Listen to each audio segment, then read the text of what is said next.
नमस्कार मित्रों, नमः संस्कृताय। पूनम सिंह संस्कृत क्लासेस में आपका बहुत बहुत स्वागत है।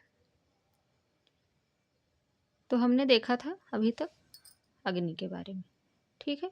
वैदिक साहित्य हमारा चल रहा है और अग्नि के बारे में हमने सारी चीज़ों को देखा था। कुछ जो चीज़ें रह गई हैं उसको हम आज देख लेंगे, ठीक है। वह तो हम स्टार्ट करते हैं। तो यहाँ हम देखेंगे, वह अपने यजमानों को सुख समृद्धि यश अभ्युदय व वीर पुत्र प्रदान करता है, अतः अग्नि को जात वेदा कहा जात गया है, ठीक। अग्नि को क्या कहा गया? जात वेदा, ठीक। आगे देखेंगे, आगे है अग्नि को इंद्र का जुड़वा भाई माना गया है। जो अग्नि है उनको इंद्र का जुड़वा भाई माना गया है। ऋग्वेद के पुरुष सूक्तानुसार अग्नि वायुर जयात, किसी स्थान पर अग्नि के लिए असुर उपाधि का भी प्रयोग हुआ है, ठीक है। उसकी उत्पत्ति विराट पुरुष के मुख से हुई है, ठीक। ये टाइपिंग मिस्टेक कहीं कहीं हो गया है, इसको आप लोग समझ लीजिएगा, ठीक। तो यहाँ पे देखेंगे फिर मुखादि अग्निश्च, ठीक। मुखादि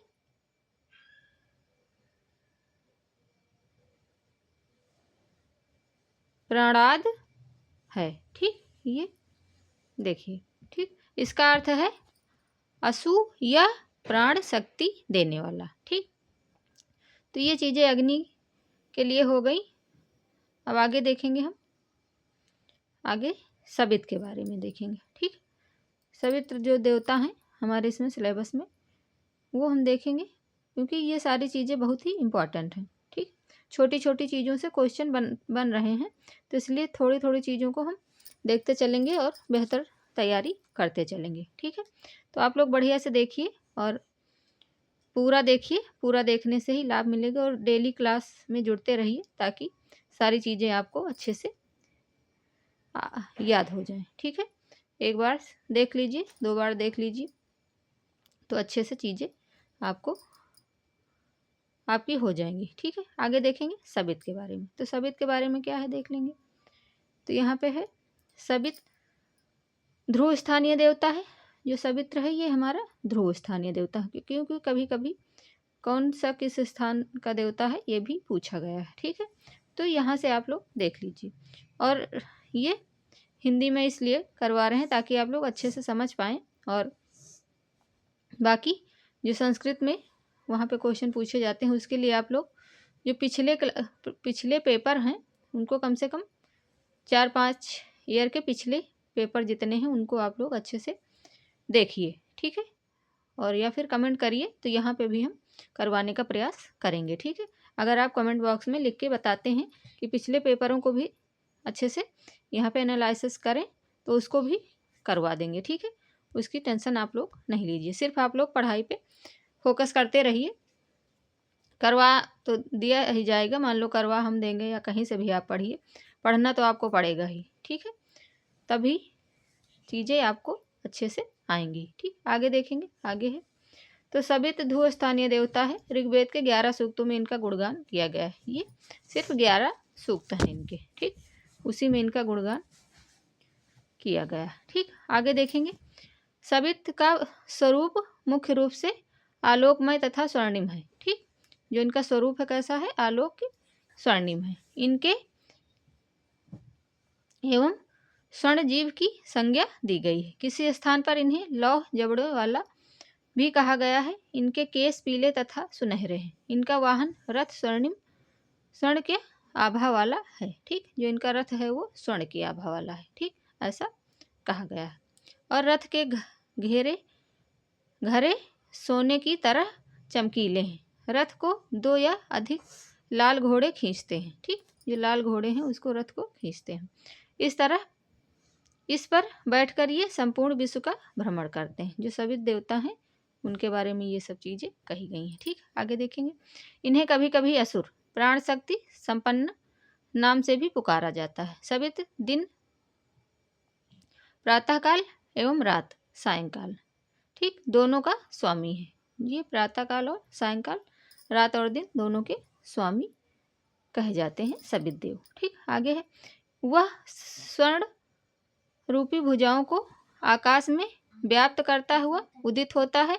प्रदोष तथा प्रत्यूष दोनों से इसका संबंध है यह। ठीक है, आगे देखेंगे। आगे है, यह दुःस्वप्नों का नाश करता है।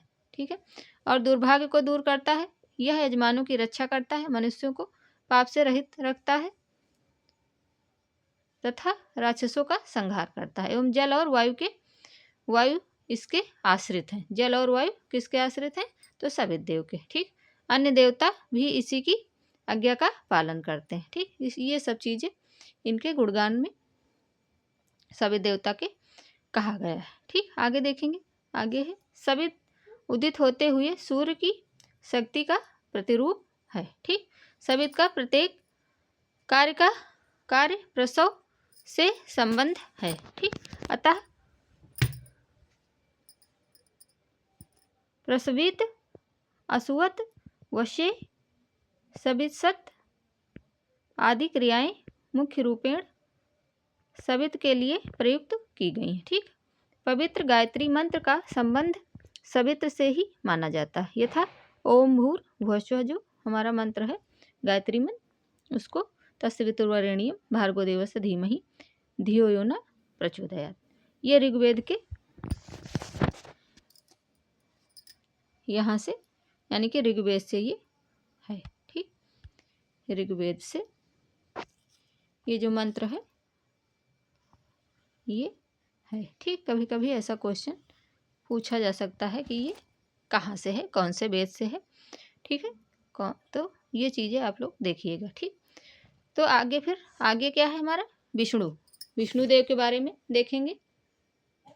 विष्णुदेव के बारे में देखेंगे तो आगे है हमारा, विष्णु एक ध्रुव स्थानीय देवता है। जो विष्णु है वो भी ध्रुव स्थानीय देवता है। मात्र 5 सूक्तों में इनकी स्तुति की गई। इनके कितने सूक्त हैं? तो 5।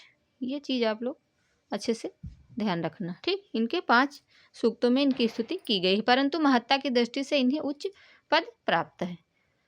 व्यापनशील होने से ये सूर्यवाचक हुए, जिसका अर्थ है तीनों लोकों में अपनी किरणों को फैलाने वाला। ऋग्वेद में विष्णु द्वारा 3 पगों में ब्रह्मांड को नापने के महत्वपूर्ण कार्य का वर्णन किया गया है। इसी के आधारभूत बलि को विष्णु द्वारा छलने की पौराणिक कथा कल्पित हुई होगी। पक्षी भी उड़कर इनके लोक में नहीं पहुंच सकते हैं। जहाँ पवित्र आत्मा वाले लोग जाने को इच्छित होते हैं, वहीं विष्णु का परम धाम है। ठीक, ऐसा विष्णु सूक्त में, इसमें 5 सूक्तों में इनकी महत्व को कहा गया है। ठीक, सॉरी मित्रों। तो आगे है, आगे क्या है, जो नीचे की तरफ हमेशा प्रकाशित होता है। ठीक, आगे है, विष्णु के लिए त्रिविक्रम शब्द का भी प्रयोग होता है, जिसका अर्थ है सूर्य रूप। विष्णु पृथ्वी लोक, ध्रुव लोक और अंतरिक्ष लोक में अपनी किरणों का प्रसार करते हैं तथा इनके प्रकाश से सभी जरायुज, अंडज और उद्भिज सभी प्रकार की सृष्टि अनुप्रणीत होती है। ठीक, विष्णु को उर्क्रम एवं उर्गाय भी कहा जाता है। ये इनके विशेषण हैं। विष्णु के विशेषण कौन कौन से हैं, अभी आगे और बहुत सारी चीज़ें आएंगी तो वहाँ से देख लेंगे। तो यहाँ पे ये विष्णु को उर्क्रम उर्गाय भी कहा जाता है। ये चीज़ें आप लोग देखिएगा, जिसका अर्थ क्रमशः महान, शक्तिशाली एवं उनके प्राणियों द्वारा स्तुति योग्य है। उर्गाय शब्द का प्रयोग 21 बार, उर्गाय जो शब्द है वो 21 बार ऋग्वेद में प्रयोग किया गया है। 21 बार, ये चीज़ आप लोग ध्यान में रखना। ठीक, क्योंकि बहुत छोटी छोटी चीज़ों से क्वेश्चन बन रहे हैं, तो ये हल्के में चीज़ों को नहीं लेना है, अच्छे से चीज़ें देखिए। ठीक है, आगे देखेंगे। विष्णु को इंद्र का छोटा भाई और मित्र भी कहा गया है। यह सभी देवताओं में सबसे अधिक क्रियाशील है तथा इनकी सहायता करते हैं। व्रत के वध के समय विष्णु ने इंद्र का साथ दिया था। ठीक, तथा इनका मारुतों से भी संपर्क हुआ। ठीक, ऐसा कहा गया। ठीक, आप लोग अच्छे से देखिए, क्योंकि छोटी छोटी चीज़ों से क्वेश्चन पूछे जा रहे हैं, इसलिए बहुत ही बारीक चीज़ों को लेके चलना है। सभी चीज़ों को बढ़िया से हम देखेंगे और यहाँ से करेंगे। आप लोग भी बढ़िया से देखते रहिए और समझते रहिए चीज़ों को, ताकि अच्छे से कर पाएँ। ठीक है, आगे देखेंगे। आगे है पक्षियों में श्रेष्ठ। जो पक्षियों में श्रेष्ठ है, गरुड़ इनका वाहन है। जो गरुड़ है वो इनका वाहन है, विष्णु भगवान का।